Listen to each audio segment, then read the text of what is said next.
大家好，欢迎回到金融致富。这是一个与金融学博士共同成长，也同时是一个希望你生活变得越来越唯美的财商成长频道。如果你能遵照我们分享的步骤，我们保证你能领先一步。如果这是你第一次观看我们频道的节目，请记得要点赞订阅，你的支持是我们坚持下去的最大动力。当一件事物只有极少数的人才能拥有它，就变得极具诱惑力。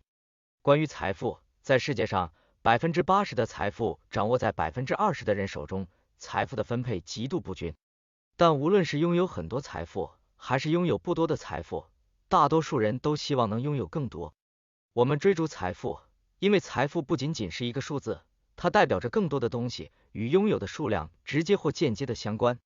财富的真正意义涉及计算和算计，更关乎人性。第一个重点是，有钱和富有并不等。有钱只是暂时的，表示我们目前手头有钱，而富有则是更长期的状态，不仅现在有钱，还能持续拥有财富。真正的财富往往不引人注目，富有的关键是克制。时间将放大不同选择的差异，造就巨大鸿沟。我们常常找到有钱人作为榜样，但寻找真正富有的人却不容易，因为富有的人从本质上更隐蔽成功。当我们看到有人驾驶兰博基尼远去，很容易认为他是有钱人，但外在展示往往具有欺骗性，因为越来越多的人过着超出收入水平的生活方式。很多人使用信用卡和贷款过着虚荣的生活。真正的财富与驾驶的车或手中的钻石大小无关。不考虑收入情况下，花的越多，剩下的就越少。真正的财富不是我们花了多少钱，而是我们花完后还剩下多少。要拥有更多财富，关键不是看谁花钱最多，而是谁能有效的利用手头的钱，不断创造财富。花钱可以带来短暂的幸福感，但要真正变得富有，唯一途径就是不消耗已有财富。这不仅是积累财富的方式，也是真正富有的定义。第二个重点是金钱与悲观主义。对于金钱，人们更容易感到悲观，而不是积极向上。这其中的道理非常简单，等待好事发生需要时间，而好事很少会在一夜之间发生。相反，坏事很可能突然出现。金钱与悲观主义紧密相关，因为金钱对所有人都很重要，所以我们更关注经济方面的坏消息。举个例子，当新闻报道股市在6个月内下跌了40%，会立刻吸引人们的关注。然而，如果新闻报道未来6年可能会有120%的自然增长，很可能被忽视。突如其来的灾难可能使本来不富裕的家庭雪上加霜，多年的积蓄可能无法度过困境，而获得收益则像复利，需要足够长的时间才能显现效果。悲剧可以在一夜之间发生很多次，但奇迹很少在一夜之间发生。这就是为什么我们更容易感到悲观，尤其是当某事与我们息息相关。然而，尽管奇迹很少在一夜之间发生，但随着时间的推移，积极的结果很可能出现。就像俗话说的，留得青山在，不愁没柴烧。想要等到柳暗花明的时刻，关键是要坚持下去。第三个重点是尾部的胜利。所谓尾部，指的是那些发生率低但影响力很大的少数事件。这些尾部事件成为最终结果的关键因素。海因茨·贝格伦是一位逃离纳粹德国并在美国定居的人，也是历史上最成功的艺术经销商之一。他收藏了大量艺术品，包括毕加索、克利和马蒂斯等著名艺术家的作品。在2000年，他卖掉了部分收藏作品，获得了超过1亿欧元的收入。那么，贝格伦获得巨大财富的秘诀是什么？是他高超的艺术品鉴赏能力，还是纯粹的运气？对此，研究公司进行了对贝格伦成功经验的研究。原来贝格伦购买了大量艺术品，并长期持有它们，然后他静待其中一些作品变得广为人知，价格暴涨。因此，即使他购买的大多数作品最终没有涨价，但只要有几幅作品以高价售出，贝格伦就成功登上人生巅峰。换句话说，无论从事何种活动，最关键的不是持续做出正确的选择，而是拥有多样化的投资组合，等待一些杰出的个体出现。或许像贝格伦这样的艺术品投资者，在他一生中99%的收购作品并没有太大价值，但只要剩下的1%像毕加索那样，他就获得了成功。再举一个例子，我们熟知的亚马逊。亚马逊不仅仅是一家网络电商，还涉及电子书、亚马逊影视、亚马逊手机，甚至火箭发射、医疗服务和自动化机器人。然而，并非所有亚马逊的商业模块都盈利。比如，亚马逊手机就是一个彻底的失败项目，但一个或几个项目的失败并不能动摇亚马逊的基础。亚马逊 Prime 和亚马逊网络服务才是亚马逊的尾部事件。尽管它们只是亚马逊旗下众多品牌中的2个，而且是最不起眼的项目，但正是它们长期稳定的运营，使得亚马逊能够稳坐今天的地位。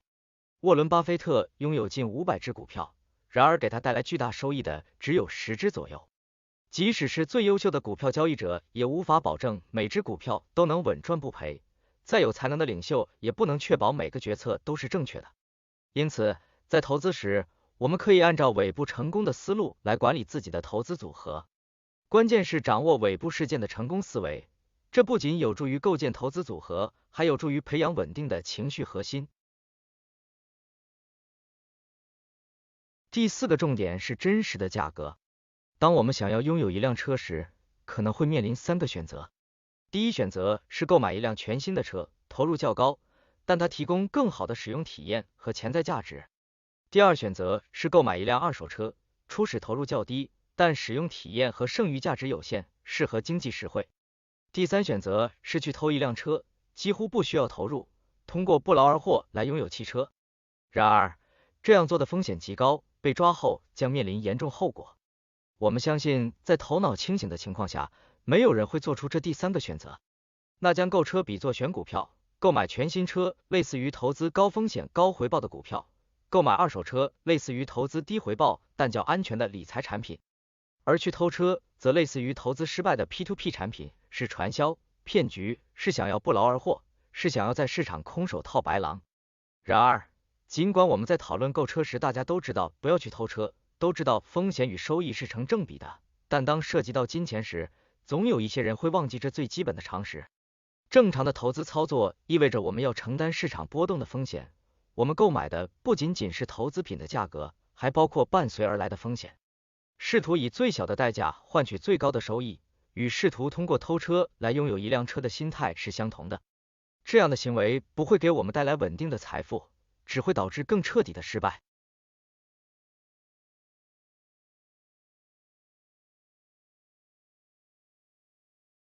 第5个重点是时间自由是金钱能带给你的最大红利。为什么我们渴望拥有更多的钱呢？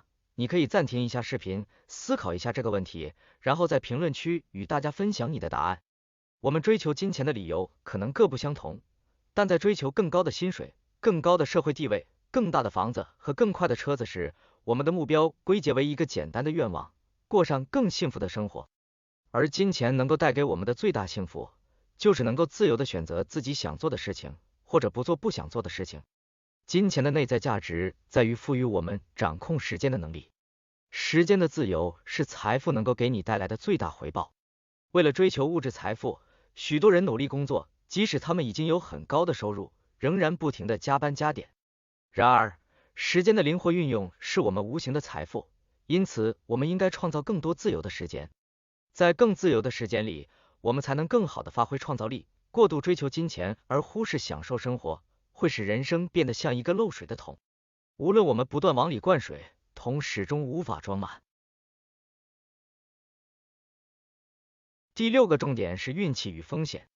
在投资过程中，人们常常忽视2个因素：运气和风险。忽视运气和风险的原因在于，它们证明了投资活动中很多结果并非由我们个人左右。我们常常希望能够掌控事物的发展，这样才能说服自己，只要足够努力，就能够取得成功。然而，运气和风险恰恰展现了投资活动的复杂性。那些超出我们控制范围的行为所产生的意外影响，可能比我们有意识的行为产生的影响更加重要。虽然听起来有些残酷，但我们反向思考一下，正是因为运气在成功中扮演的重要角色，以及风险的存在，才说明了在评价自身的失败时，我们更应该原谅和理解自己。除了接受运气和风险的存在，我们也需要给自己留出一些容错空间。对于未来的发展，我们一无所知，我们所做的一切只是尽力而为，同时也要接受未来的不确定性、随机性和概率。未知是生活中永恒存在的一部分。拥有容错空间意味着为自己留下余地，即使犯了错误的选择，也能够重新开始。容错空间让我们具备更强的承受力，这样当投资出现短期波动时，我们不会手忙脚乱，而是能够从容不迫地进行长期投资，并等待逆境中翻盘的时机。第7个重点是刻在我们基因里的金钱行为。我们和钱的关系其实也是和自己的关系。根据个人生活经验和世界观，我们做出财务决策。金钱行为与原生家庭的经济状况息息相关。所在的国家、城市和社会氛围决定了谋生途径，赚钱方式决定了家庭收入。举个例子，主要发展农业的地区居民从事农业和农副业，沿海地区居民从事出口业和轻工业。每个人来自不同家庭背景，家庭金钱观影响我们从出生开始到经济独立时期，即20多岁时的社会经济状况也影响我们的金钱观。出生在60年代的人经历了大通胀，对通胀警惕；出生在70年代的人经历了股市繁荣，对股市有信心；90年代出生的人少受通货膨胀影响，对其后果缺乏感受。生活环境和成长经历塑造个人对待金钱和投资的态度与决定行为。因而，即便人们会做出错误的决策，但在他们做决策的那个时候，一切却都显得那么合理。这也是为什么我们常看到有些人为了钱做出让人无法理解的事情，但实际上，没有人真的会无故做出那些不理智的行为，这些都不过是他们的认知，让他们觉得自己的判断是合情合理、有理有据的。第8个重点是学会知足。如果追逐财富而不懂得适可而止，一个人就会陷入贪婪之中，忘记赚钱的真正目的是为了过上幸福的生活。更糟糕的是，有时候人们会冒险走上犯罪道路。就像电影《门徒》中刘德华扮演的角色，虽然是个身家丰厚的毒枭，但他对钱视若无物，为了隐藏身份，不敢奢侈享乐，甚至生病了也不敢去私立医院治疗，而选择去公立医院，以符合他勤俭的形象。我们可能没有想到，适可而止是最难的理财技能之一。事实上，世界上很多事情都不值得我们去冒险，无论潜在收益有多大。只有懂得知足，才能把握住已经拥有的幸福。